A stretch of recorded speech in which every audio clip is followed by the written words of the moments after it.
Good morning, ladies and gentlemen. This is J.R. Moore coming to you live from deep in the mountains of the Missouri Ozarks. On Monday, the 5th day of March, year of our Lord 2018, welcome to the John Moore Show. Perfect tip of the day. I encourage all of you to join at least one pro-gun organization, preferably two. One local, which may be based in your region, your local area or state, and one national. There's plenty of them out there. I'm pretty sure all the 50 states have a state pro-gun group, usually associated with the NRA or Gun Owners of America. So think about it. Check out the different groups at your state level, local level, and of course national level. Make your decision, and then join your chosen pro-gun groups. You'll be very glad you did. We need serious pushback on what Hollywood and the mass media is doing to attempt to destroy the Second Amendment, which they are. I was thinking about this morning, whether what's happening is spontaneous or orchestrated. I tend to lean more towards orchestration from people like Hussein Obama and George Soros and others, of course. This is Firearms Monday. Our regular guest, Jimmy Ginsling, is in the hospital. He may attempt to join us near the bottom of this hour in about 25 minutes. We'll see if he's able to come on board with us. In the meantime, we will continue having open lines here on Republic Broadcasting at 800-313-9443, focusing primarily on matters dealing with firearms, the gun culture, anything to do with rifles, shotguns, pistols, optics, ammunition, and so forth. Concealed carry, of course, one of my favorite topics.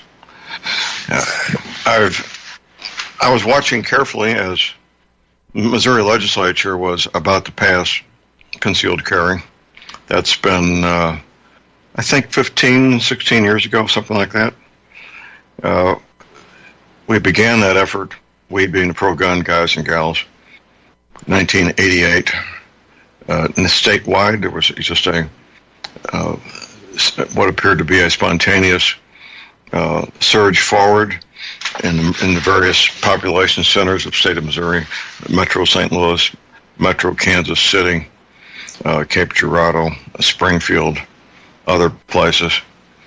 And the spontaneity led to local groups being formed, many of which still exist, and finding each other, and then working together to have legislation drafted and then lobby to pass that legislation to get concealed carry passed in Missouri.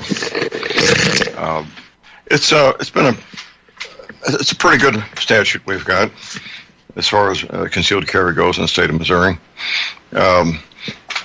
Prior to having what we call constitutional carry become law in the state of Missouri in January of last year, 2017, we were pretty much middle of the road in terms of the 50 states, in terms of how difficult it was to get a concealed carry permit. We had opposite ends of the spectrum, obviously, constitutional carry in places like Vermont and other states, and extremely difficult concealed carry permit systems in California, New Jersey, New York, and places like that. And Missouri was pretty much in the middle of the pack with a system that was not too expensive, not too burdensome. It was 8 hours, it still is, 8 hours of training, which includes both range time and classroom work, and some fees involved, of course. The Missouri sheriffs can charge no more than $100. Many, for years, were charging half that as a way to make themselves more popular with their constituency, the people that vote them into office every 4 years. And the cost of instruction varied quite a bit from county to county. And a pretty good permit system where there was no requirement that you carry a semi-automatic due to your training or carry a revolver due to your training. Well, some states do require that. They require you to get specific training on a revolver or get specific training on the semi-automatic, or pay extra money or go through extra training to be qualified to carry either one. I know when I had an Illinois concealed carry permit back in the late 80s, around 1988 or so, and I wanted to be able to carry a semi-auto or a revolver, so I had to test out individually on both a semi-automatic and a revolver at the range, which was no big deal. It was not a very high standard for somebody with skill sets that I have. I'm sure there were people who had some difficulty, but it wasn't an issue for me.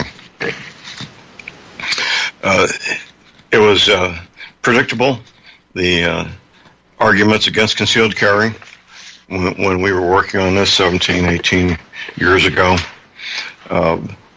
Various liberal, communist, socialist legislators saying that Missouri would become the Wild West, that there would be a dramatic increase in shootings and things like that, a bunch of silliness.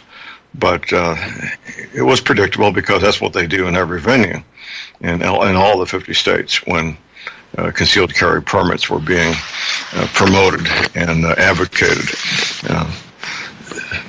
With the same results, they lost.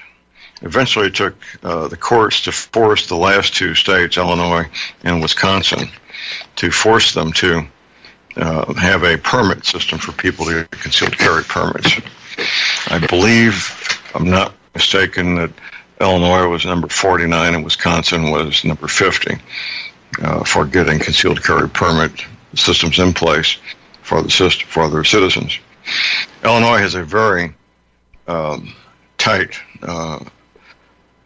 burdensome system requiring 16 hours of training. That's 2 full days.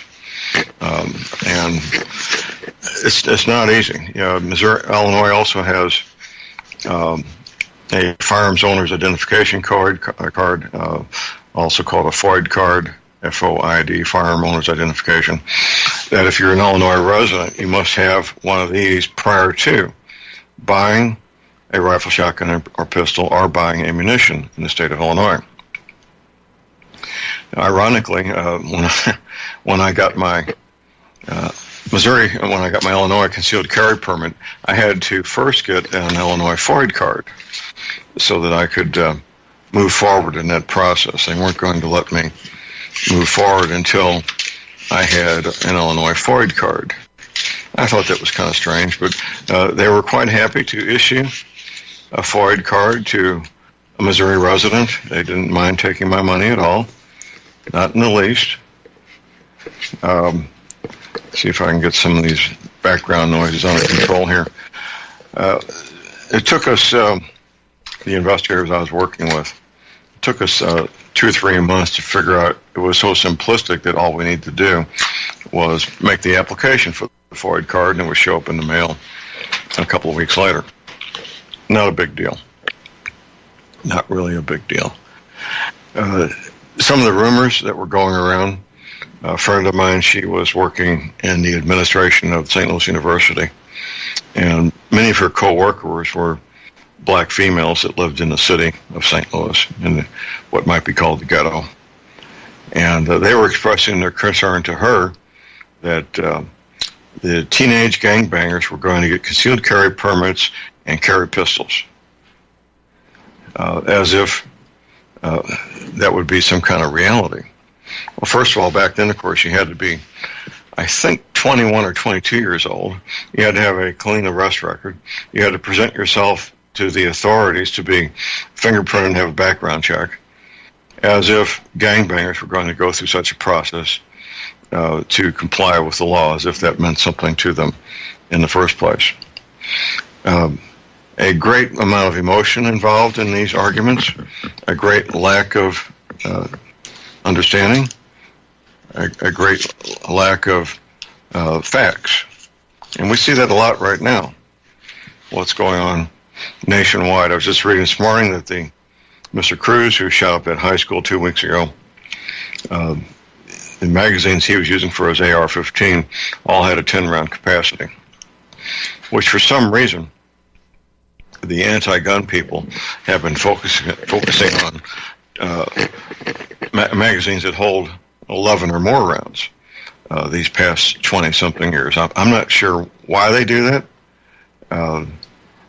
It's other than, once again, emotion and ignorance. People who don't know firearms are easily scared and frightened by inanimate objects they don't understand that to them look scary, or a firearm that will do the exact same thing in the exact same manner that has a wood stock doesn't look scary to them and are not fearful of them. It's, like I say, it's a matter of emotion and ignorance. We should not be, the American people, in our various legislative bodies at the state and federal level, should not be making major decisions of what to do or not do with these various statutes regarding firearms based on ignorance and emotion. And unfortunately, that's what's being advocated, that we pass new laws based on ignorance and emotion. President Trump is, quite frankly, pandering to the anti-gun liberals, the communists, the socialists, by stating that he would outlaw bump stocks. Well, he's probably already been told by his legal advisors that there's never been any firearm in this country outlawed. That's never happened and can't happen, as much as many anti-gun people, communist socialists would like to see. They can't outlaw anything. That's never happened. The average man or woman in the street thinks that things like machine guns, rocket launchers, which my anti-gun liberal friends that I have, they always want to refer to bazookas for some reason. I'm not sure why. To them, that's the ultimate handheld weapon for some reason.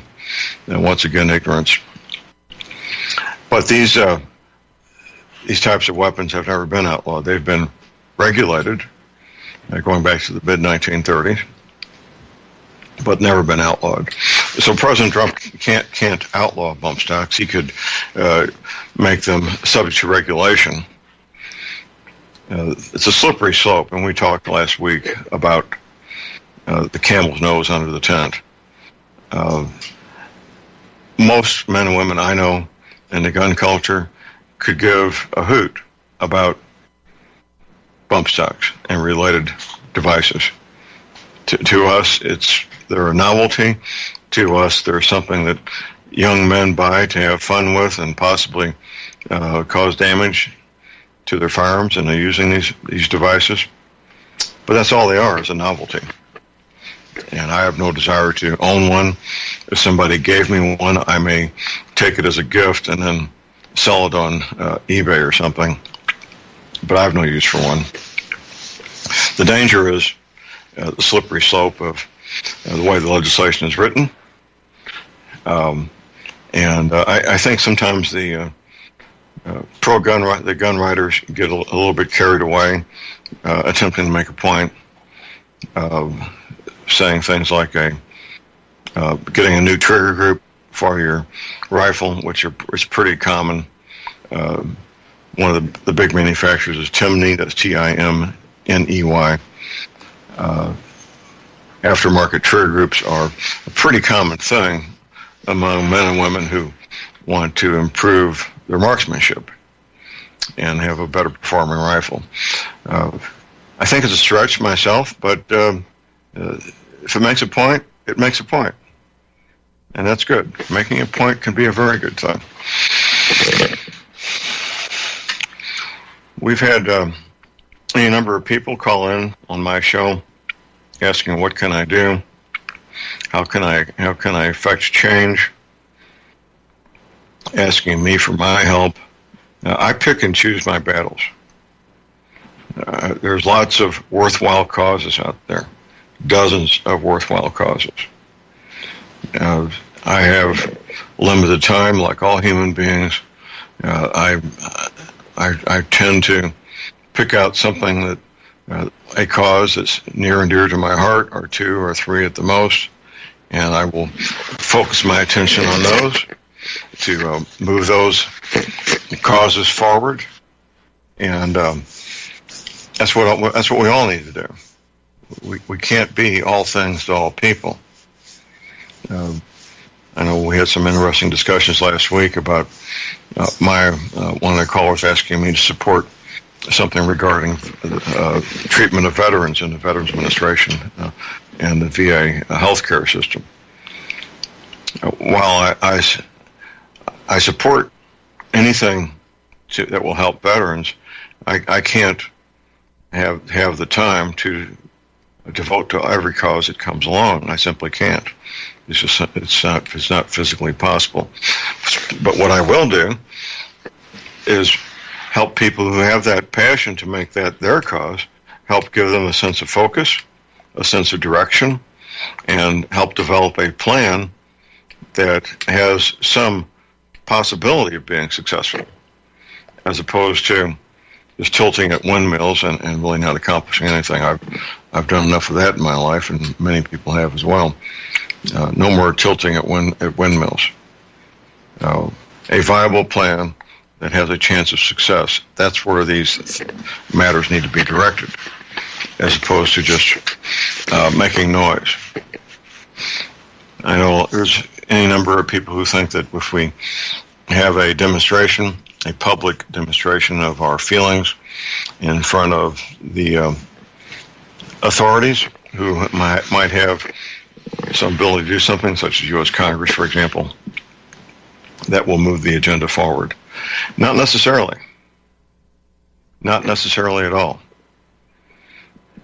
What will move the agendas forward is understanding how the system works and working within the system. That's what will gain some momentum and gain some chance of success. Here's our break. The call number is 800-313-9443.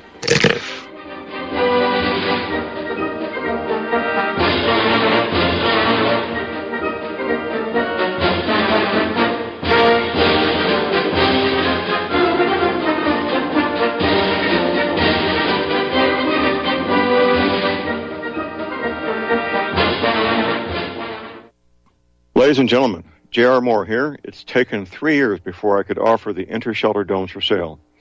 During those 3 years, several different governments and militaries were taking all their production. The inter-shelter dome homes may be just what you've been looking for to provide affordable, energy-efficient, permanent, and attractive housing. These dome homes are prefabricated units that can be assembled in a few hours by 2 men with a ladder and simple hand tools. Check out the photos of these dome homes built in the Arctic, on tropical beaches, in suburban areas, and in forests. All the details, many photographs, and the pricing of the dome homes are listed on the left-hand side of my homepage at thelibertyman.com.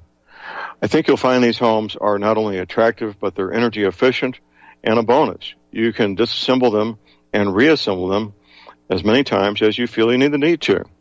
Pretty great, huh? Something that's very, very unique. Check them out at my website at theliberty.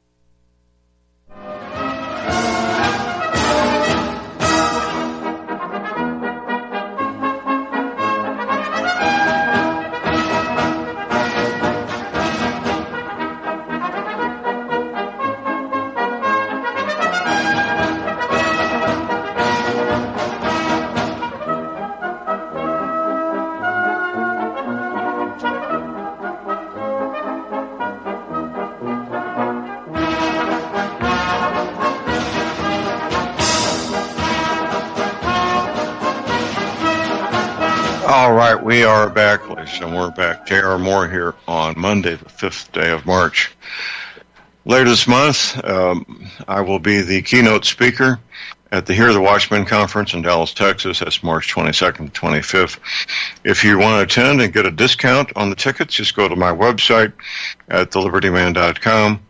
There'll be a promotion code there to get a discount on the tickets for the live event.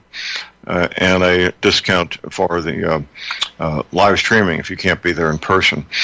Here's the speakers. Here's the list of speakers. Henry Groover, John B. Wells, L.A. Marzulli, Messianic Rabbi Zev Porit, Paul Begley, I know Paul, Dr. Michael Lake, I know John Wells also, he's been on this show, Derek Gilbert, Russ Dizdar, Lisa Haven, big fan of Lisa's work, Carl Gallups, Josh Tolley, I know Josh, Michael Boldia, Bill Salas, Mary Colbert, Dr. Don Colbert, Coach Dave Taubenmeyer, Casper McLeod, Christina Peck, John Peck, Brandon Gallups, Watchman Alexander, and Ray Gano. So it's quite a lineup.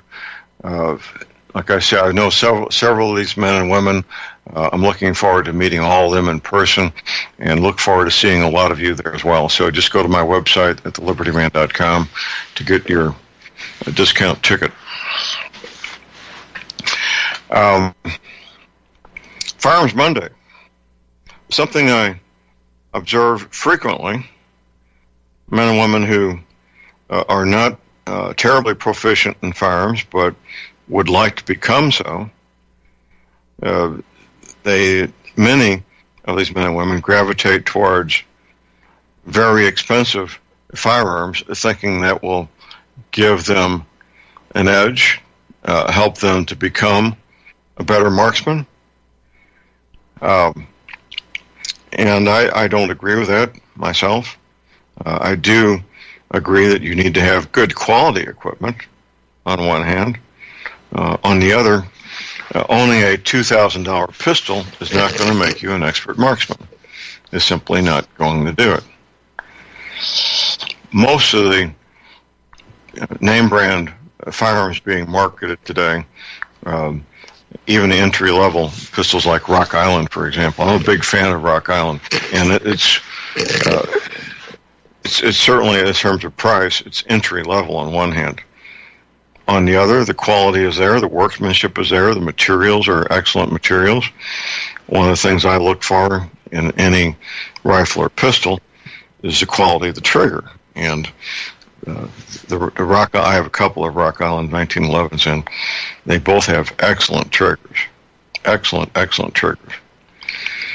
So I've got to a point where if I'm talking to somebody and they're expressing their desire to own a certain type of pistol, and if I hear them mention one of the high-end hand-built custom pistols that can cost $1,500, $2,000, I'm not shocked or surprised anymore. I expect it, and I don't necessarily discourage them from getting that high-end pistol. What I do is let them know that regardless of their choice of firearm, they're going to have to put in range time. They will. They're going to have to put in serious range time, just as much range time with that high-end $2,000 pistol as they would with a $500 pistol. Owning a high-quality, custom-made rifle, shotgun, or pistol does not increase your level of proficiency. It simply doesn't. It's foolish to believe otherwise. So you're going to have to get out there on the range, whether it's an indoor range or an outdoor range, whatever it might be, and get in trigger time. There's no substitute for that. Now, there are other training methods that can certainly enhance your marksmanship without using live ammunition. That would be dry fire practice with rifles. Dry fire with a pistol doesn't serve much purpose. I guess a little bit wouldn't do any harm. I'm not sure how much good it would do. I frequently talk about adult quality air rifles, adult quality pellet pistols. I emphasize adult quality because there's a place for the Daisy Red Ryder, which I had one myself, as many boys my age did back in the 50s and 60s, and still do as far as that goes. There's a place for that for boys and girls to get started with the basics of marksmanship and safe gun handling. But for an adult, I don't encourage that. For an adult, I encourage an adult quality pellet rifle, adult quality pellet pistol, something that will have excellent accuracy, a good trigger, and enough power to kill a rabbit or a squirrel. Here's our break. The call number is 800-313-9443.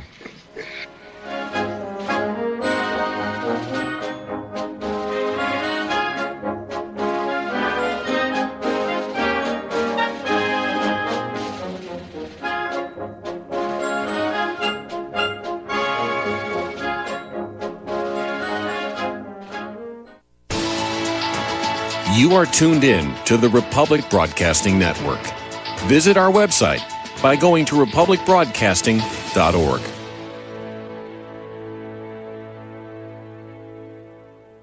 Ladies and gentlemen, J.R. Moore here. We're continuing our Energy Cleaner promotion, which began August of 2016. In this promotion, you get to buy an Energy Cleaner, $70 off retail, and a mattress pad, 10% off retail. $200 of the purchase price of the Energy Cleaner goes to Republic Broadcasting. This is a great way to help get energy cleaners out to people who need them and have some financial issues to deal with. And, of course, a great way to support Republic Broadcasting. Here's what you do. Send in a postcard. My address is John Moore, P.O. Box 201, Davidsville, Missouri. We pick a postcard every 2 weeks. If your postcard is drawn, you get the chance to buy the Energy Cleaner, $70 off retail, and 10% off the mattress pads. Put your name and your address, your telephone number, and your email address on the postcard, and we wish you the best of luck. Thank you.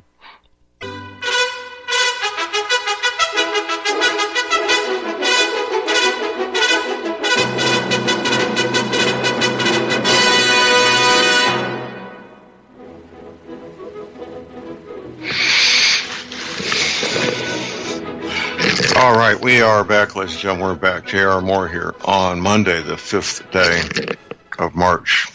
How about that? We'll have 1/4 of the year done here in a few weeks. My website is thelibertyman.com. That's thelibertyman.com. There's lots of things there. We don't just haphazardly throw things on my website. It has to be important enough to be posted on my website. So there's things that will educate there and inform you, entertain you. We don't make changes every day or even every week, but when things come up that need to be posted, we get them on there. Our project of getting images of continents from new coastlines continues to move forward. I had a friend in over the weekend. I was telling him and his girlfriend about the images posted on my website. A couple other people over the weekend also, that they haven't been to my website in quite a while. It's a fascinating project that could not be done. One human being could not possibly look at the hundreds of thousands of hours of TV shows and movies done in the last 60-something years. But with the help of the listeners, we're getting these images, getting them posted. If you find one yourself, get that screen capture to me. As a thank you, you get your choice of any of my 5 DVDs. We've got a new one to be posted. It hasn't got up there yet. We hope to get that done soon. My friend over the weekend, we've known each other for more than half a century. He has some issues with arthritis and pain.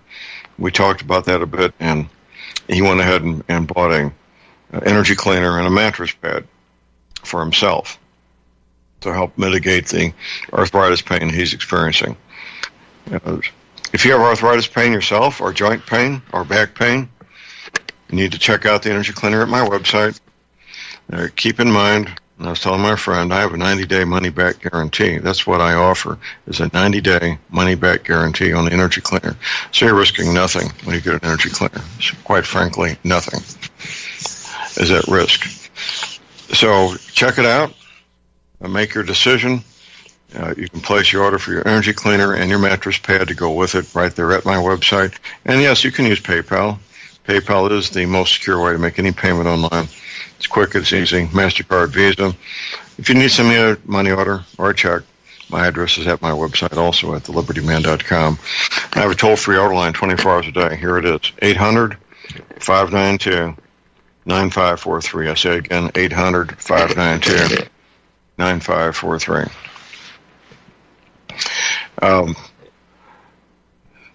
This is Firearms Monday. We were hoping that Jimmy might be able to join us. He is in the hospital. He's a trooper. Anybody that would want to be a guest on a radio show while they're in a hospital. I consider a trooper. It's always fun having Jimmy on. He has a vast knowledge of the firearms culture and anything and everything to do with rifles, shotguns, pistols, optics, ammunition, and so forth. One of my favorite reference books when it comes to rifles, shotguns, and pistols is Gun Digest. It's been published, I think, 72 years or so. Started up right at the end of World War II. It's the new edition comes out around the 1st September every year.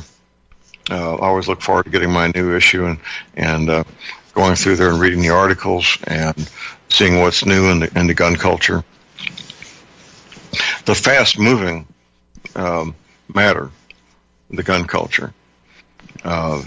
It just is. New developments in ammunition, new developments in optics, new developments in the firearms themselves. It's been about a year ago that Mossberg and Remington both came out with 12-gauge shotguns and 20-gauge shotguns, pump shotguns with 14-inch barrels that don't require any federal paperwork other than the normal paperwork for any rifle, shotgun, or pistol. Shocking and amazing and good. What I find amazing is it took the gun culture, 80 years to figure out how to do this when they started regulating short-barreled shotguns in the mid-1930s, about 1936 or so, I believe. Yeah, it took them 80 years to figure this out. Oh, we just have to call it a pistol, and it's not a shotgun anymore. Amazing. Absolutely amazing. But they got it done. That's the main thing. Optics, I talk occasionally about optics. Now, anything that involves electronics, and many optics for rifles and pistols, occasionally shotguns, involve electronics these days. Anything that involves electronics moves forward dramatically. Every 18 months or so, whatever there was will be smaller, lighter, and less expensive, and more capable. That's just the nature of anything involving electronics, and optics for rifles and pistols is no exception.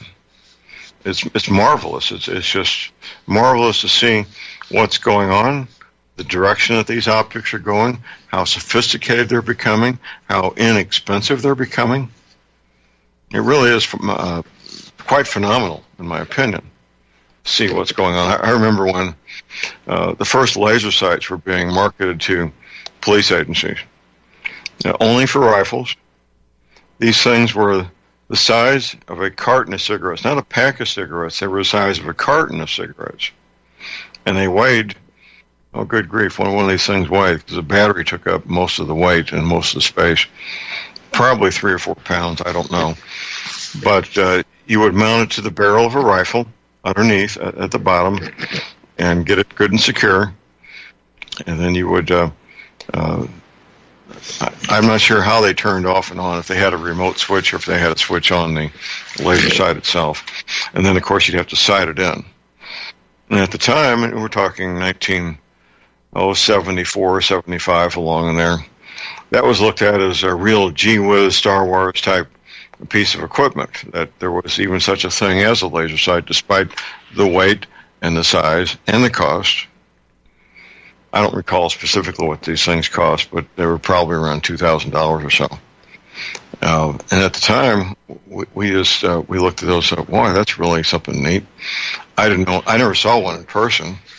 I assumed some of the large departments that had the money would have been buying these things. Maybe not. I quite frankly don't know. But now we're at a point where a laser sight with the same capability is, maybe a 1/4 inch in diameter, maybe 3/8 of an inch in diameter, maybe an inch long, can fit on the side of a pistol grip of a pistol, for example. Amazing what's happened in the past 44, 45 years in that technology. Same thing applies to night vision. The original World War II night vision was incredibly large, incredibly heavy, incredibly expensive, and not all that good. Towards the last year or so of the World War II, they had these things that were manufacturing, and they were specifically designed to be mounted on an M1 carbine. I believe they may have seen some limited use in World War II towards the end. I'm not positive. And, of course, fairly extensive use in Korea. By the time Vietnam came along, those were all surplus out and antiques. They had Starlight scopes in Vietnam, which were maybe half the weight and half the size, still heavy. Absolutely still heavy. Still expensive. Still pretty large by today's standards. A lot of those are popping up on the surplus market that the Israeli military apparently bought up all our remaining stocks of these scopes sometime in probably the mid to late 1970s, maybe around 1980 or so. The Israeli army bought up all these things and refurbished them and used them for their own purposes. They're all being surplus out now, and they still bring a pretty good price. They're not that good in terms of capability on one hand. On the other, I think you could drive a 16-penny nail through a 2x4 with one. The way these things are built, man, they are tough. They're heavy, they're well built, and they're tough. I particularly don't. I was visiting with a friend of mine in Oklahoma, and he showed me his one. That he had. I don't particularly want one myself. They're too big, too heavy, and too expensive for what you get.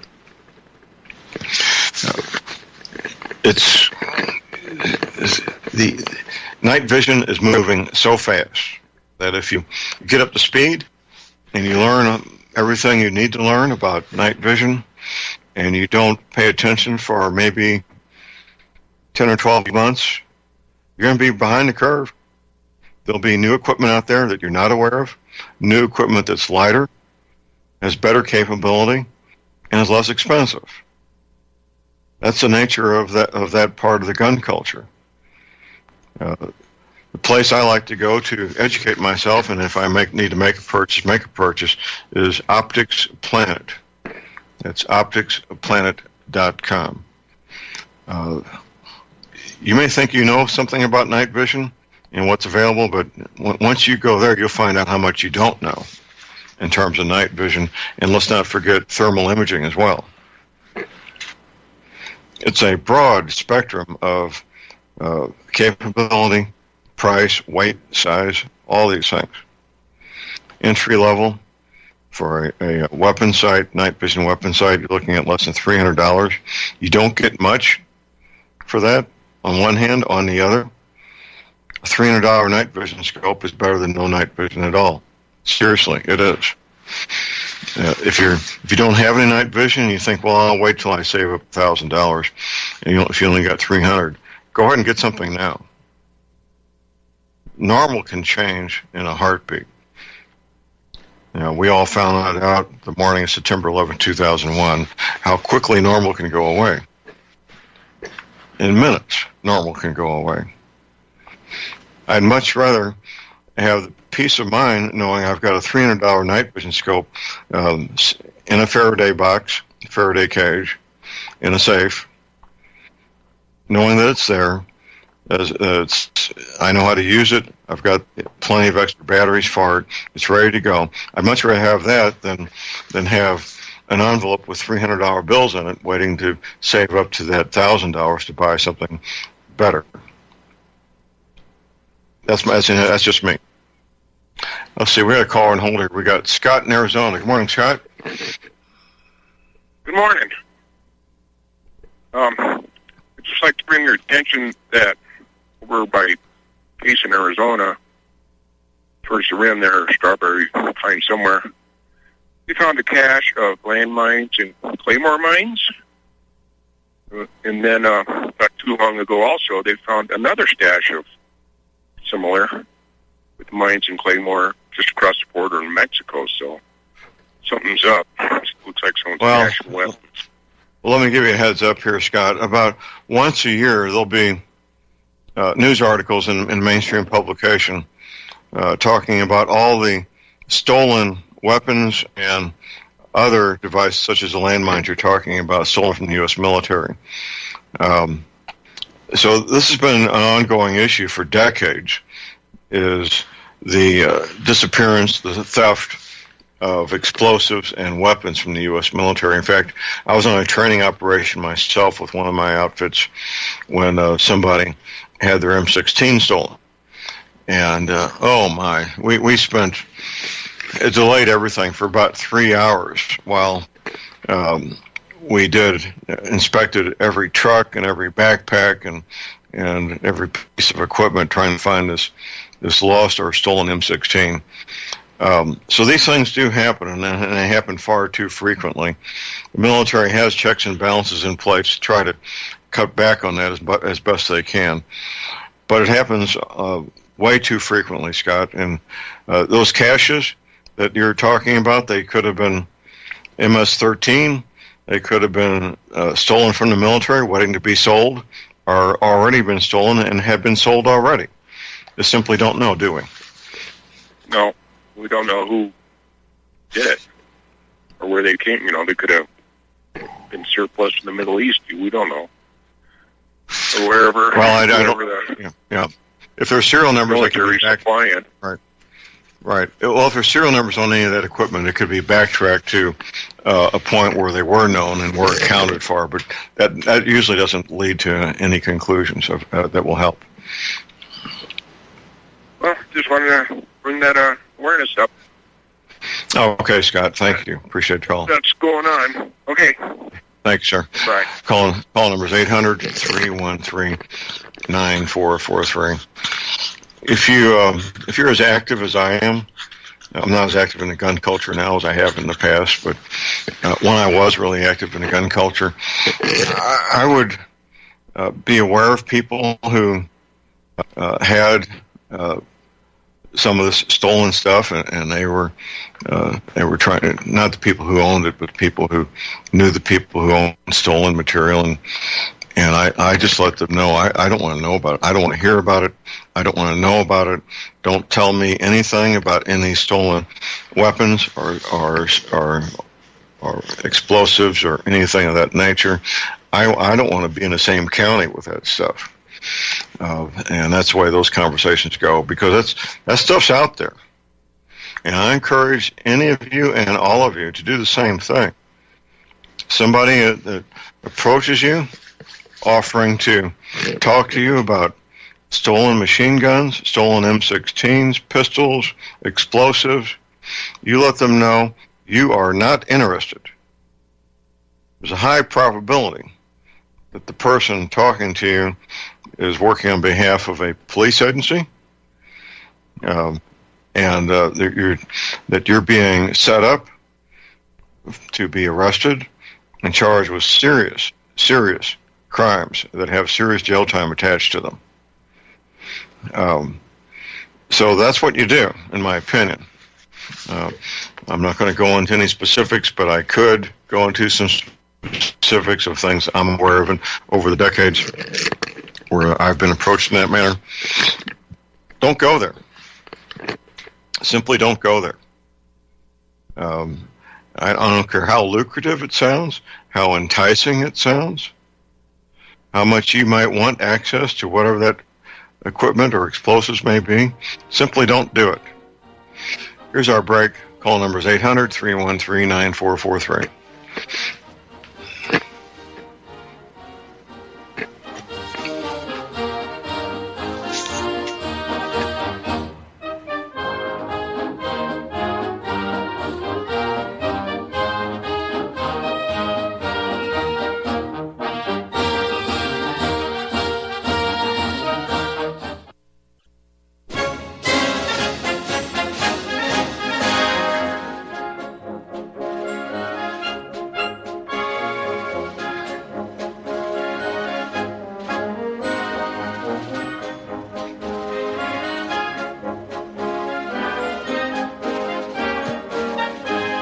All right, we are back, ladies and gentlemen. We're back. J.R. Moore here on Monday, the 5th day of March.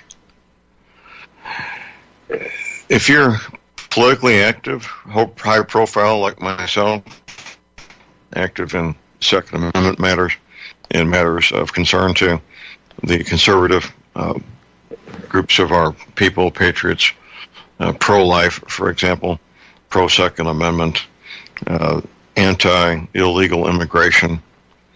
You don't just talk to friends and family, but you're politically active in groups. Maybe you help put together trips to go to your state capital to do lobbying, for example. You're high profile, and you're making yourself a target. You're the kind of person that would be targeted to set up to be arrested and prosecuted by the federal government. And this goes back to somebody approaching you to sell you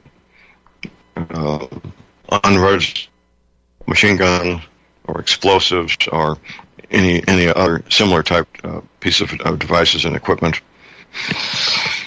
Don't do it. There's two ways that they can move forward on you. One, they could arrest you and charge you with a crime and just simply prosecute you, so they could put you away to get you shut up for 3 to 5 years or longer. The other is to arrest you and then turn you over and make you become an informant for them in exchange for not being prosecuted and going to jail, and make you a spy on your own people, so to speak. They're both bad outcomes, both of them. One case, your life is destroyed by being arrested and prosecuted for a federal felony and doing jail time, which basically destroys your life. The other, you become an informant, and you become a spy on the people that know you and trust you and love you. How about that? How destructive is that to your mental health? Both very bad outcomes. I've advised friends of mine who've been approached in this manner, and I've saved them from these traps. I have literally saved them from these traps myself, personally. And I'll do it again.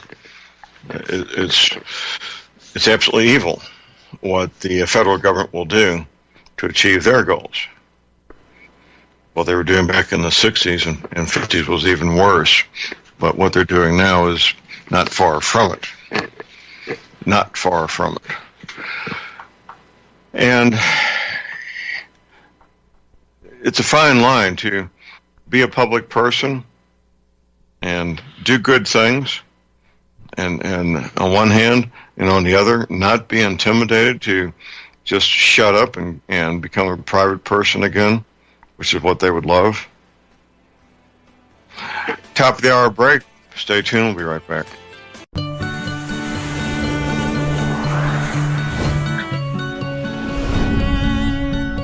All right, we're back, ladies and gentlemen. J.R. Moore here, our second hour on Monday, the 5th of March. Prepper tip of the day. I want to encourage all of you to please consider, if you haven't already, to join at least one pro-gun group, preferably two. One local, it could be your county or state level, regional, and one national. I'm pretty sure all the 50 states have a state-based pro-gun group. I don't know that for a fact, but I think it's probably the case. And, of course, there's the national groups such as the Gun Owners of America, are far better than the NRA when it comes to pro-gun legislative work. The NRA, of course, plays a role, and another national group is the JPFO, Jews for the Preservation of Firearms Ownership. There are some others out there, but that's the ones that I'm familiar with and the ones I like. Your voice has a better chance of being heard if you amplify it by being part of a pro-gun group. Sincerely, it does. We have open lines. This is Firearms Monday. The call number is 800-313-9443. This past summer, I told my grandson, who was 20, that when he turned 21, I was going to present him with a couple of firearms, and I did, of course. My AR-15 H-bar, made by Colt. It's the one that got all this stuff started, of course, with what they're now calling the modern sporting rifle, and 223 caliber, of course, and my Browning high-power 9mm semi-automatic pistol that I bought when I first started work as a homicide detective for the state of Missouri back in 1973.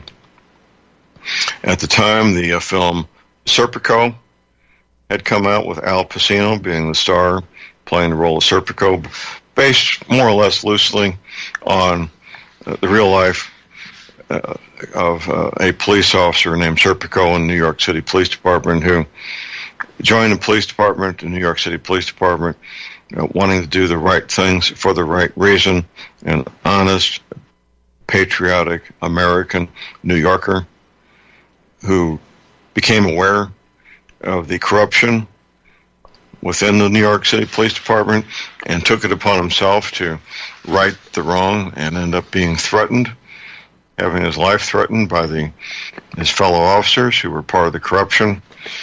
And to protect his own life, he bought himself a Browning high power, also called a P-35.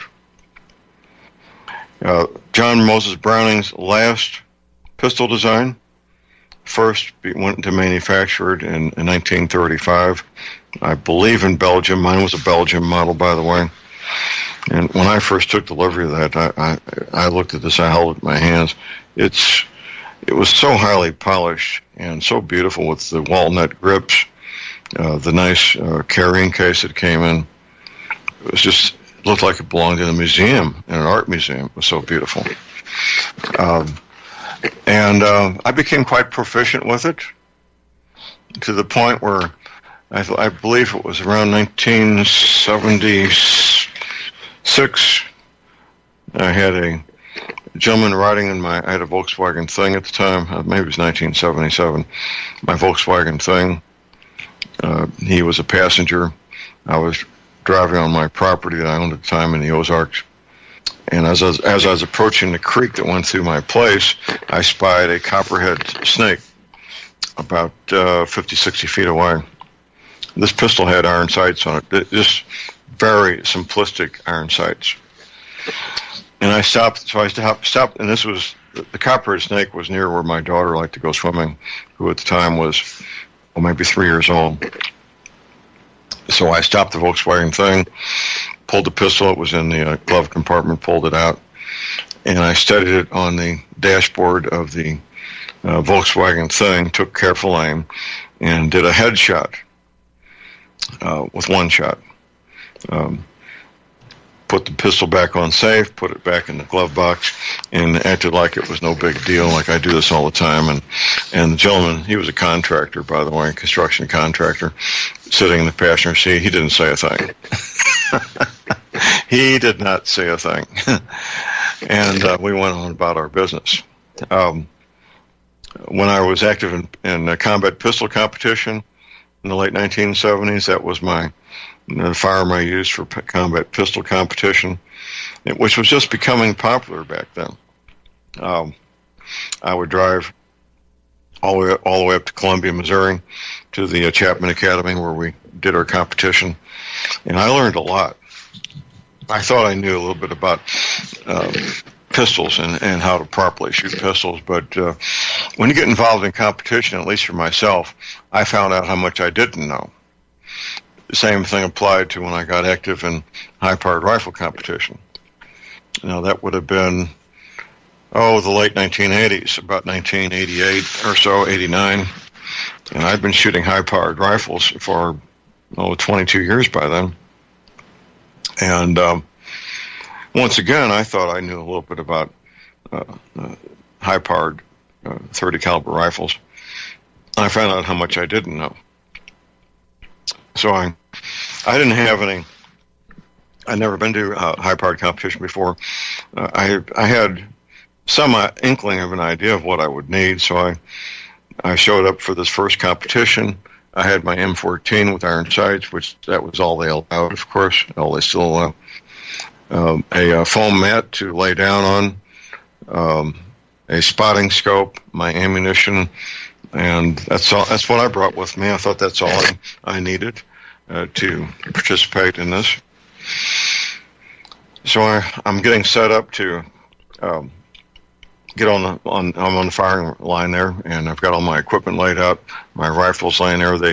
They provided the shooting club armored rifle pistol. They provided the little yellow plastic flags that go into the chamber, so the range officers can see that the weapon is clear. So I got the rifle laying on the mat with that little yellow flag in it. I got my spotting scope set up, and I see the guy on the left of me and the guy on the right of me.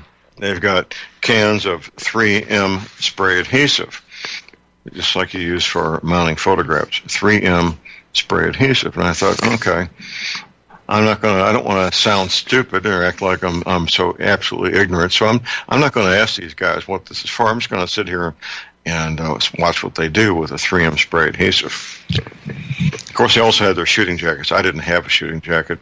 These can be either heavy heavy fabric, canvas, like fabric, or leather.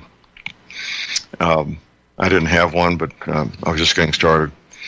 So I'm sitting there and we're getting ready, and when it comes time to start shooting, these guys, they spray the 3M adhesive on the insides of their knees and on their elbows. And I watch these guys get into position. This is in a sitting position, of course. And when they lock themselves in, preparing to shoot with that 3M adhesive on their knees and elbows, because your elbows make contact with your knees, I'm thinking to myself, John, you're so far in over your head, you can't see daylight. These guys really, really know what they're doing. And I felt like a complete novice, despite having shot expert in the U.S. Army and be a combat veteran and so forth. I felt like a complete novice watching these guys lock themselves into position to shoot their M14s or whatever it was they brought with them, M1 Garands and so forth. But I learned a lot. It was a very positive learning experience to learn the little nuances that take place in high-powered rifle competition. Now, we were only shooting at 100 yards, but it was a very small target. And, of course, at Camp Perry, they do the same thing, except they're shooting 10 times farther at 1,000 yards. Now, you're shooting a handheld rifle with iron sights at 1,000 yards. You better darn well know what you're doing if you have any chance at all of being competitive. The tiniest movement of the end of that barrel will cause that projectile, that bullet, to move a lot down at the other end. An awful lot. And there's ways to compensate for that. Things I can't go into because of the complexity of it. But they learn techniques, the competitive shooters learn techniques to compensate for those tiny movements, including the heartbeat. They incorporate their heartbeat into the cadence of squeezing the trigger. Now, this takes practice. It takes hundreds of hours of practice, thousands of hours of practice, not just being on the range, putting lead down range, but also being at home, doing dry fire practice. Hundreds of hours of being in the living room or basement or wherever you set up with everything just like it would be on the range, except no live ammunition allowed in the room, doing that dry fire practice over and over and over again. That's what it takes if you want to compete at that level. It's a lot. To be competitive and have any chance of winning, it has to become your primary hobby. You may be working 40 hours a week at your chosen profession on one hand, and you might be putting another 20 hours or more a week into training and practice. if you want to be competitive at Camp Perry or some similar type of competition. A lot of dedication, a lot of focus and perseverance to be able to accomplish that goal. Which brings up something you may think is not related at all, but the book I talk about occasionally here on this show, the book titled The Power of Your Subconscious Mind by Dr. Joseph Murphy. Most people will use the guidance in that book, and it gives very specific guidance and instruction, by the way, to achieve a goal in their profession, in their career, to achieve a goal with a personal relationship, to achieve a goal in education, whatever it may be. But it can also be applied in a hobby. The hobby we're talking about right now, of course, is high-powered rifle competition, but it could be golf or fly fishing or tennis or whatever. It really doesn't matter. Same principles apply.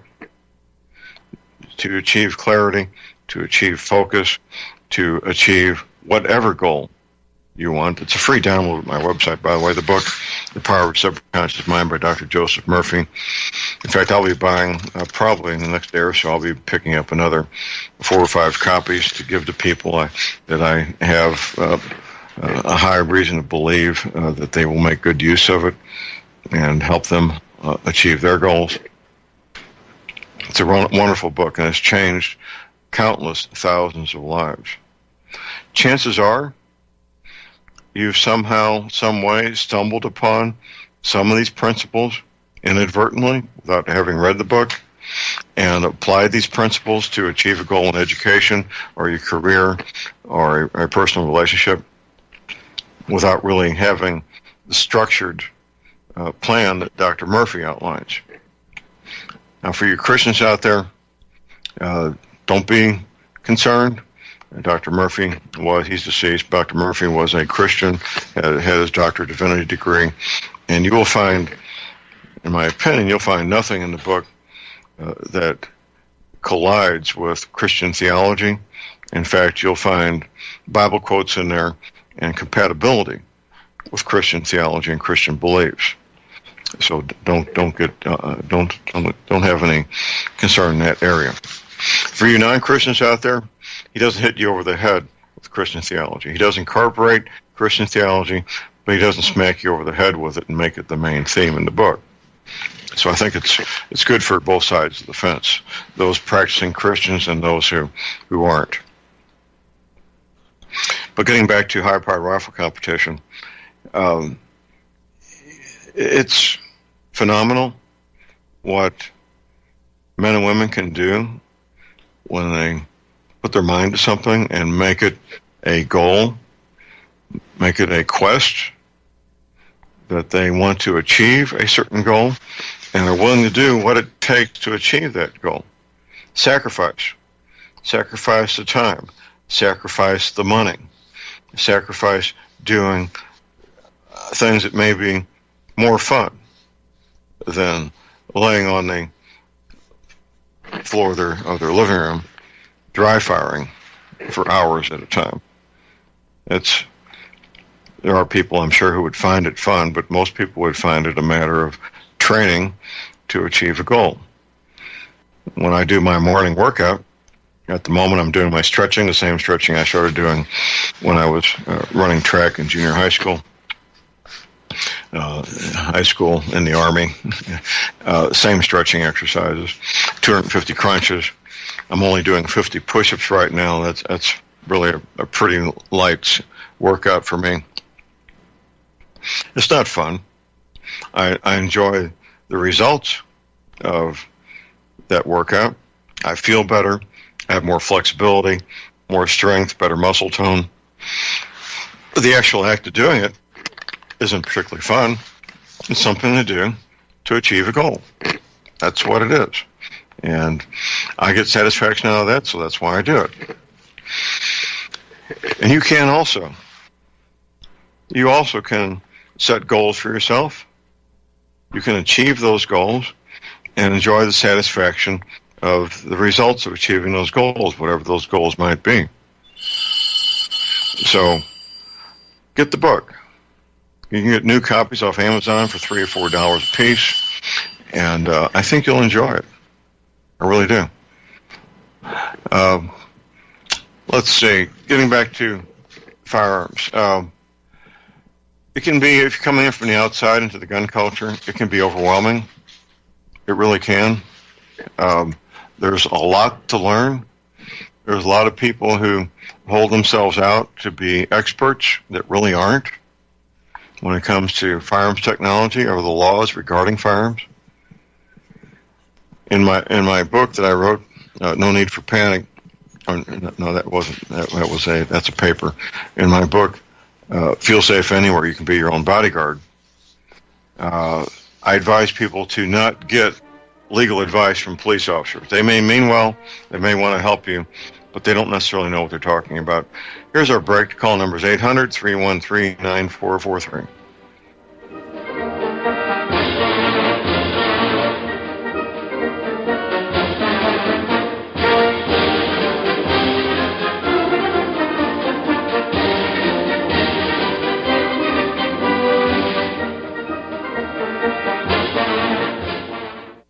Ladies and gentlemen, J.R. Moore here. It's taken 3 years before I could offer the inter-shelter domes for sale.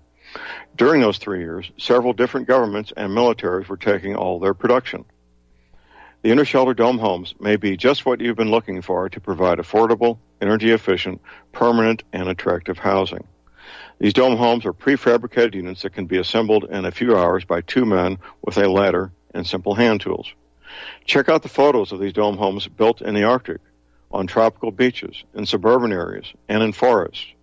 All the details, many photographs, and the pricing of the dome homes are listed on the left-hand side of my homepage at thelibertyman.com. I think you'll find these homes are not only attractive, but they're energy efficient, and a bonus. You can disassemble them and reassemble them as many times as you feel you need to. Pretty great, huh? Something that's very, very unique. Check them out at my website at thelibertyman.com. Thank you.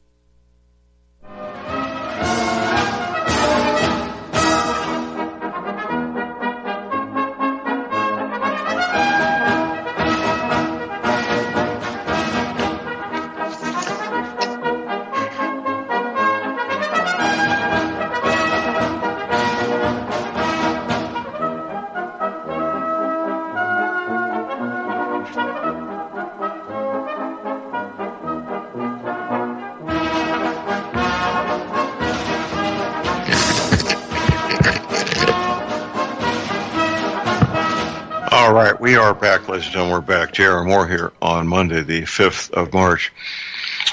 If you plan on going to the Hear the Watchman conference in Dallas, Texas, I hope you are planning on going. I'll be the keynote speaker there Saturday, the 24th of this month.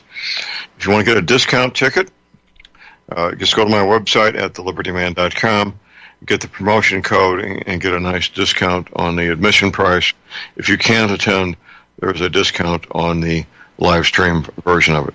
So check that out. I was just reading that the Florida legislature, Florida State Senate, passed a measure supporting the arming of school teachers in the public schools down there. That's a good thing. I'm glad to see that. And, of course, they rejected a ban on semi-automatic firearms. And one woman, Jacqueline Corrance, says, "This breaks my heart, but we will not let this ruin our movement. This is for the kids." The banning of semi-automatic rifles. I've said it before, I'll say it again. Chasing technology is not going to work. Attempting to outlaw certain pieces of equipment, outlaw anything. We as a country, we outlawed the sale, possession, use of marijuana 80 years ago. How's that worked out? The making opioids illegal. We're losing as many people every 12 months, more people actually every 12 months than we did during the entire 10 years we're in Vietnam. How's that working out? If banning something worked, we wouldn't be losing more than 1,000 people a week to opioids, would we? No, I don't think we would. 1,000 people a week, excuse me? That's an awful lot of funerals. An awful lot of funerals. Now, that chasing technology won't work. What will work is keeping track of people with mental disorders where they are a threat to themselves or others. We're talking severe psychosis here. There's a fairly high percentage of Americans who have some degree or other of mental illness, depression, and so forth, but they don't pose a threat to themselves or others, and they don't need to be locked up. But people who do pose a threat to themselves and others, of course they need to be locked up. The belief that giving them a prescription for psychotropic drugs that they will voluntarily take once or twice or 3 times a day, whatever it is, to keep them from becoming a threat to themselves or others, that hasn't worked out too well, has it? No. With this most recent shooting in Florida, I immediately said, predicted what we would find is that this man was had been taking psychotropic drugs. I think in his case he had been taking them, maybe stopped, I'm not sure at this point in time.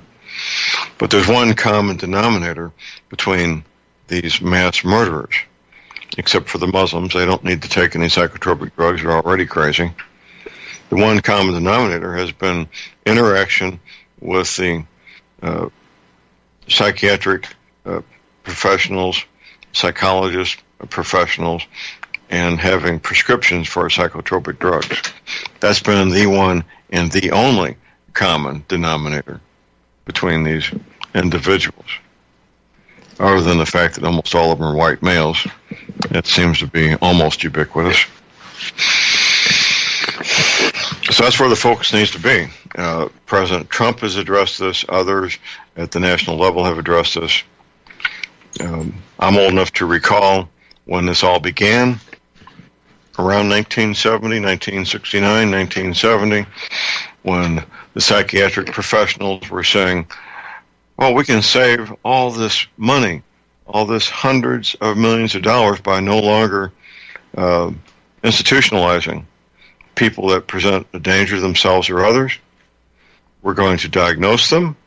We're going to prescribe psychotropic drugs for them, give them a check every month so they got something to live on, which would be a far smaller dollar amount than the institution would be. We're simply going to turn them loose. Which they did, instantly creating a homeless problem nationwide, instantly, overnight, a nationwide homeless problem. How's that worked out? I don't know how many deaths it's going to take or how many years it's going to take to go back to what works, which is the institutionalization of people who present a threat to themselves or others. That's what works. What we're doing now doesn't work. Here's our break. Stay tuned. We'll be right back.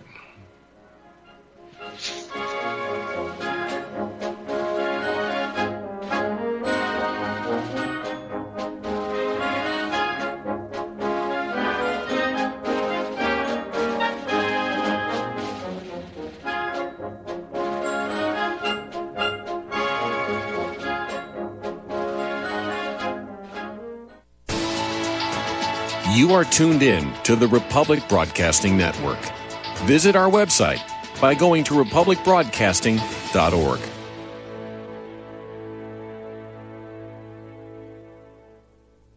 Ladies and gentlemen, J.R. Moore here. We're continuing our energy cleaner promotion, which began August of 2016. In this promotion, you get to buy an energy cleaner, $70 off retail, and a mattress pad, 10% off retail. $200 of the purchase price of the energy cleaner goes to Republic Broadcasting. This is a great way to help get energy cleaners out to people who need them and have some financial issues to deal with. And, of course, a great way to support Republic Broadcasting. Here's what you do. Send in a postcard. My address is John Moore, P.O. Box 201, Davidsville, Missouri. We pick a postcard every 2 weeks. If your postcard is drawn, you get the chance to buy the energy cleaner, $70 off retail, and 10% off the mattress pads. Put your name and your address, your telephone number, and your email address on the postcard, and we wish you the best of luck. Thank you.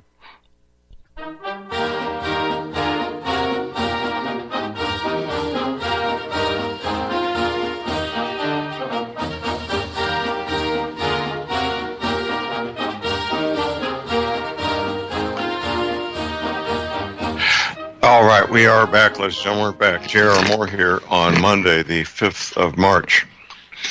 Time's flying, isn't it? My website is thelibertyman.com. That's thelibertyman.com. There's a lot there. There is. One of our projects is, what is it? It is Field Training Exercise USS Liberty, December 31st, 2018. People asking me for years, John, when's it going to happen? When's it going to happen? It could be any number of things. That's the point. There are any number of things. Over the weekend, I had some discussions about what may happen and what will happen. We don't know if there will be a World War III. We do know, however, that at some point in the future, a coronal mass ejection will hit this planet. That's inevitable. We came real close in 2012. So the field training exercise listed there, USS Liberty. It's a way to give you some structure, way to give you some focus, and gives you a specific date to get ready by.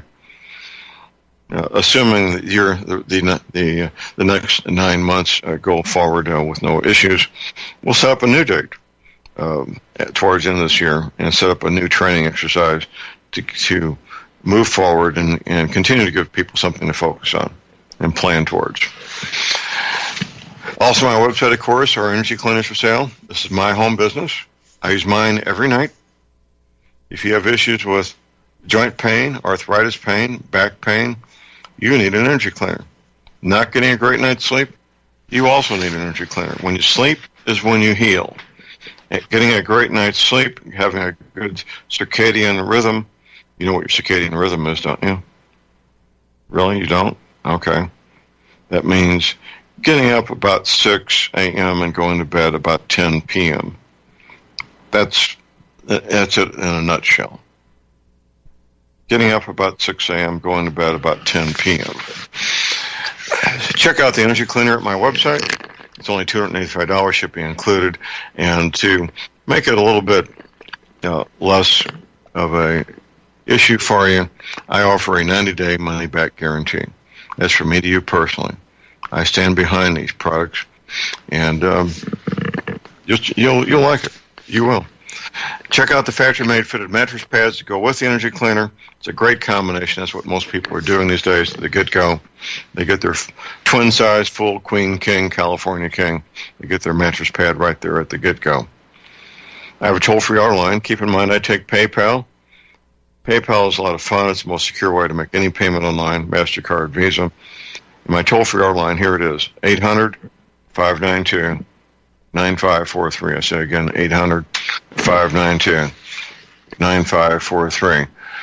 Well, apparently last night was the Oscars. I didn't watch them. I haven't watched the Oscars for years. It got to be just a marathon of, they just go on and on and on. The lowest ratings, I understand, possibly ever for the Oscars. Very politically correct with the people making statements there that are anti-Donald Trump, anti-gun, anti-Second Amendment. Well, it's a different world. They don't know what the rest of this country thinks or believes. They think that everybody should think and believe what they think and believe. And without a doubt, they're probably shocked and surprised that the rest of us who think normal and like and believe things that they don't, they're shocked and surprised that we don't, and that we're wrong, that we're a bunch of uneducated, uncouth, knuckle-dragging barbarians out here. No, we're not. We just know how to think normal and so forth, and they don't. They're so far away from mainstream America, they don't have a clue. They were so upset when Donald Trump got elected, for example. How could this happen? We have this wonderful woman, Hillary Clinton, running for president, the first woman to be elected president, they hoped. How could that not happen? Well, thank goodness for the Electoral College. That's all I can say. If it wasn't for the Electoral College, Hillary Clinton would be in the Oval Office right now dismantling the Republic. That's what she would be doing. This is Firearms Monday. If you got a question or comment, our focus on Mondays is anything and everything to do with rifles, shotguns, pistols, ammunition, optics, the gun culture, legislation, and so forth. One of the things I really like when we have Jimmy Ginsling on is he stays current with what's going on in Washington, D.C. with firearms legislation. The pending legislation that we're really interested in right now, of course, is the Hearing Protection Act to put suppressors, what some people call silencers, and legally they're called silencers, which they aren't, but to put suppressors into the same category legally as ordinary rifle, shotguns, and pistols with no extra paperwork and no $200 transfer tax. That would help a lot. And, of course, nationwide reciprocity. That really needs to happen. I like to listen to National Public Radio. We call it Opposition Research, to hear how the socialists and communists, what their thought process is, how they promote things. To me, it's helpful to do opposition research and get that information and know what they're thinking, how their little pea brains work. That's helpful. So, we need to move forward with both those legislations. I believe the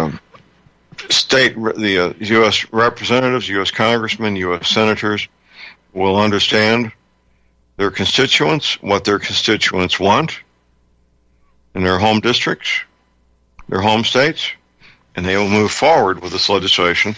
This is a off-year election. There's no president being elected, but every member of the House of Representatives is up for re-election, as they are every 2 years, and 1/3 the Senate. Those are 6-year terms for the U.S. Senate. So typically it's about 1/3 of them are up for re-election every 2 years. So just contact your congressman. It may be difficult to make an appointment and talk to your congressman, but not too difficult to make an appointment and talk to one of their staff members. Same thing with the U.S. Senate. Getting face-to-face time with a U.S. senator is difficult, if not impossible, for most people. But making an appointment and talking to the staff person is not hard at all. That's why they have these offices in their district. And I wouldn't go there alone. I would go there with a small group, maybe about 3 or 4 men and women. I wouldn't go there with 8 or 10, but maybe 3 or 4. And I would have maybe one business owner as part of that group, maybe a preacher or a pastor part of that group, maybe an elected official from your county. It wouldn't matter which elected official, just so that person was an elected official. And that little group, make an appointment to talk to the staff, to the office of the congressman or the office of the senator, and go there as a group to express your support for nationwide reciprocity of concealed carry, for passage of the Hearing Protection Act. Now, why do I mention the people that I mention? Here's why. The staff members are trained to determine who has the ability to influence votes in their district or in their state, either one. How about the owner of the hometown newspaper? Do you think that having the owner of your local hometown newspaper or the owner of your local radio station going to the office of the U.S. Congressman, the U.S. Senator, do you think that may have some effect? Of course it would. There's no doubt whatsoever it would. Have the kind of influence that you want to have. because that, acting as an individual is great, and if that's all you can do, I absolutely should do that. But working as a group, where you've got people who can influence votes, influence the community, that in turn can have a direct impact on the reelection of the U.S. congressman, of the U.S. senator, that gets their attention, as opposed to just another number in a pile of other numbers. And that's the whole part. That's the whole point of this exercise, isn't it? To get their attention, to let them know that there is wide support within their constituency for these two matters, the nationwide reciprocity, the Hearing Protection Act. That will make them far more likely to vote in favor to, if they're on a committee that has custody over one of these pieces of legislation, to move it out of committee and move it forward to a vote of the entire House or a vote of the entire Senate. Pretty smart, don't you think? I think so. It's going to take some time, yes. It's going to take some organization, yes. Getting together 3 or 4 people with busy lives, with their careers and obligations and so forth, not easy. I didn't say it'd be easy, did I? No, it will be difficult. Coordinating those schedules of 3 or 4 busy people, good luck. But people do it routinely. If there's a funeral to go to, they make the time, and they make the effort to attend the funeral Monday through Friday. You don't want to go up there on a weekend. Nobody's going to be there. Don't even think about it. This appointment with this satellite office for your U.S. congressmen, your U.S. senators, it's going to be a Monday through Friday event. That's what it's going to be. They may have some Saturday hours. They may not. I wouldn't count on it. Maybe 9 till noon on a Saturday. But typically it's going to be a weekday event. And people will know this. The staff members will know the kind of effort it takes to coordinate the schedules of 3 or 4 busy people to get to that field office of that congressman or that senator. They'll know that, they'll respect it, and that will give even more veracity to what you're doing.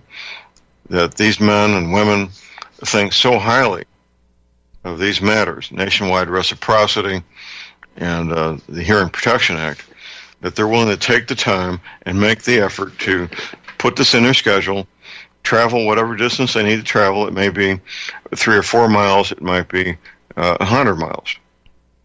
In the case of Texas, it may be 2 or 3 hours to get to the field office. Texas is a really big state, by the way, in case you don't know it. So do that. And you go there dressed like you're going to Sunday school. You go there to be polite. You go there to be very firm and unwavering in what you want to accomplish. If your U.S. congressman or U.S. senator is already on board with the Second Amendment, already supports Second Amendment matters, you're going to get a warm reception. If your congressman or your senator is a liberal Democrat anti-gun, I'm not sure that's even worth the time to make the effort. I really don't. They're playing to their constituents. They may or may not believe these things that they support publicly. They may not believe these things privately. They probably do, but not necessarily. It may be a waste of God's good, clean air to even talk about it. Those matters to these people, sincerely. But that's a matter for you guys to determine whether it's worth the effort or not. If you determine that it is, then move forward and go for it. There is a pecking order of how messages received by congressmen and senators are treated. Emails would be the lowest level because they get so many and it's so easy to do. Next would be telephone calls. because they're relatively quick and easy to do. And I'm going up the ladder here. Next and highest of order would be ink on paper letters. That takes some time, takes some effort, people to put ink on paper, place it in an envelope with U.S. postage on it, and mail it. And at the top of the heap is personal visits. That's what gets the most attention, either positive or negative. It could be negative attention. Absolutely could.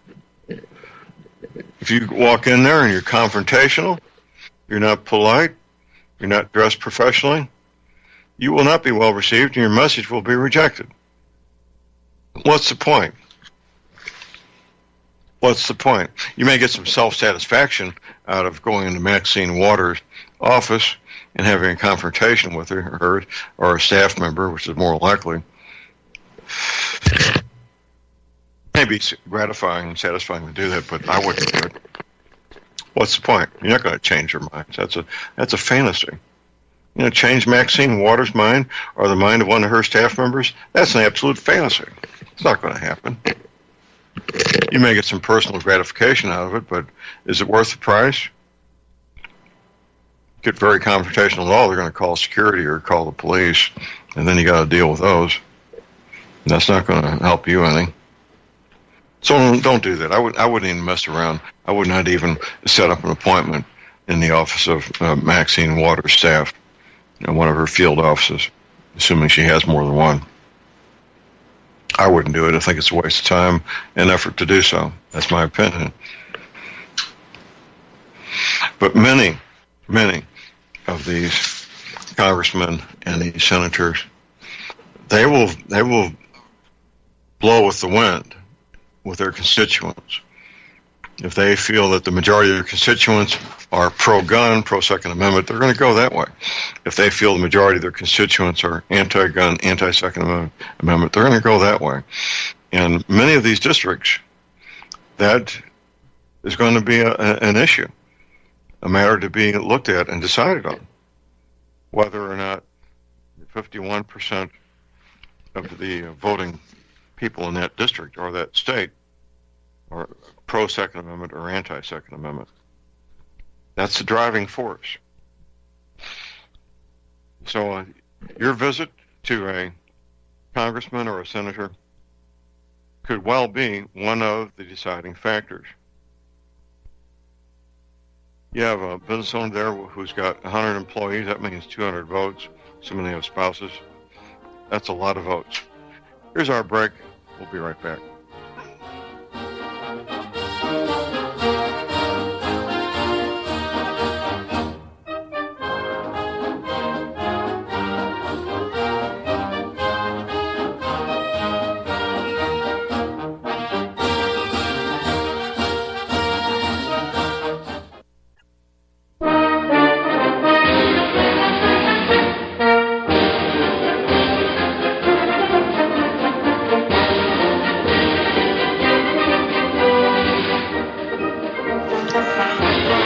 All right, we're back, ladies and gentlemen. We're back. J.R. Moore here for Monday, the 5th day of March. I was reading an article here. Daily Mail reports that Google searches with the following words rose 4,900% the last 2 weeks. Here's the Google searches rose 4,900%. NRA membership. NRA membership. Google searches have went up 4,900% since the attack on the high school there in Florida, where 17 people were murdered. That's called pushback. That's what it's called. It was 2 years ago this spring. We had all the hoopla about groups wanting to remove Confederate States of America, CSA, war memorials from public venues. A lot of pushback there. Sales of Confederate flags were so popular that they were out of stock nationwide. The wholesalers and the retailers both out of stock Confederate battle flags nationwide for a better part of a year in 2016. I personally was contacting companies about, and I've been distracted by other matters, to do a concrete version, 4x4 foot concrete version of the Confederate War Memorial there, called Stone Mountain. And that's still a project I would like to move forward with. Maybe two versions, a 4x4 foot version and a 4x12 foot, 4x12 foot version, which would be three 4x4 foot panels. That would be a fun project, and I would love to see that move forward. Concrete versions that could be used in other venues all over the United States. It's called pushback. That's what it is. So I started out the show with a premise, the prepper tip of the day, encouraging people to join a pro-gun group. Actually look at joining two pro-gun groups. This needs to happen. Gun Owners of America, National Rifle Association, Jews for the Preservation of Firearms Ownership, great group. And also a local group, probably at either the state or local level. There's different groups like that all over the United States, all 50 states. State pro-gun groups and regional and local pro-gun groups. You need to look at both. That will amplify your voice, give your voice a better chance of being heard.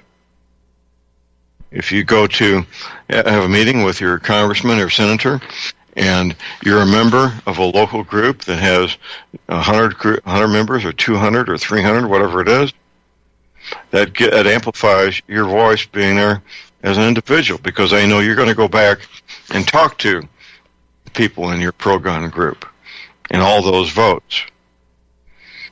Typically, if a pro-gun group has 100 members, that means 200 plus vote, because most of those members will have a significant other. And they will influence other votes as well. So that's the whole idea here about being politically active, is get the most bang for your buck by doing the things that I've outlined. If you do the things I've outlined, we will have better success. That's it for the day. Get medical supplies, energy, cleaning, essential oils now while you can. Your firearms, ammunition. Never, ever give up your guns. Have a fun, safe, productive day, and God bless America.